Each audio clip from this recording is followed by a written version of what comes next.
she scream, Kareem. 17 Sundays in Hell, Joe Vore, week number 3. The Cleveland Browns 26 over the Chicago Bears 6. Let's go over my picks. I am your picks king. I am your Browns king. I am 3-0 on this young season. The Browns are now over 500 at 2-1. I don't have some big long recap for this game. There's not a ton to talk about. There are some really good things to talk about, and we will highlight those. Some things that need to be cleaned up, but nevertheless, let's get into it. Let's talk about a few things. First off, Justin Fields. Welcome to the NFL. I know he's played some snaps, but this being his first start and having to go up against Garrett and Clowney and the Browns, they absolutely teed off on him. The offense, they started off, Baker was 1 for 5, a couple fourth down attempted conversion blunders. Wasn't looking good to start, but the Browns did get going eventually. But the defense was on all day. 9 sacks, 4.5 sacks himself by Myles Garrett. Clowney got a couple.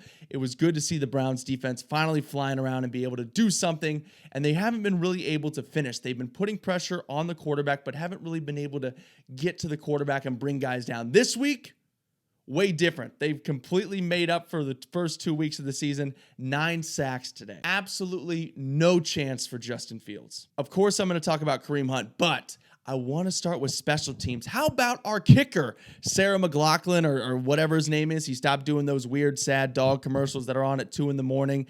Hi, I'm Sarah McLachlan. Will you be an angel for a helpless animal?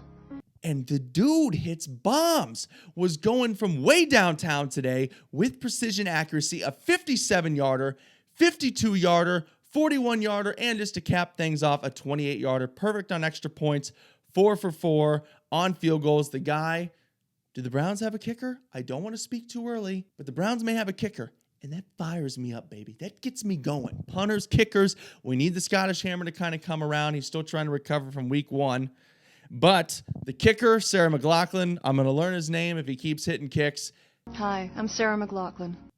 I like it. Now let's talk about Kareem Hunt. I think really on offense, he was the most valuable player today. We will get to Odell and his return, but let's start with Kareem Hunt because the Browns could get really nothing going on the ground. Baker got going again after that 1 for 5 start, but Kareem Hunt, his ability to catch the ball and run the ball, 10 rushes for 81 yards and 6 receptions for 74 yards. He was all over the place, a long touchdown, a touchdown again, kind of like Demetric Felton last week. You get him the ball, you hand it off to him, you throw it to him in space, and he makes a play. He really made that touchdown, leaping over guys, shedding tackles, finding the end zone. Big time play by Kareem Hunt all day was huge and allowed for Chubb to get going a little bit later in the game. Again, the Browns, they kind of exploded in the fourth quarter. They really started getting to Fields, and they're just a fourth quarter rushing team. They wear teams down, and eventually they're going to break some big ones, and it just kind of opens everything up. Now let's talk about Odell Beckham Jr. making his triumphant return to the lineup. So good to see him back out there. I thought this was a perfect day for him. 5 receptions, 77 yards, 1 rush attempt for 10 yards. You just got him the ball. Today, Junior? Fit within the offense. It never felt like anything was forced all day, and I think it's going to continue to get better. Him and Baker are going to continue to gel. Stefanski's going to continue to find ways to get him the ball, again, within the offense without forcing it. And then in a few weeks, hopefully when Jarvis Landry comes back, this offensive line starts to get healthy and playing well again. Again, I have to give some credit to Chicago. It did not look great. They did get to Baker a lot today. Again, that running game took a while to get going, but the Chicago Bears have guys who can get after the ball on defense. They really can. They have guys that can get after the quarterback on defense.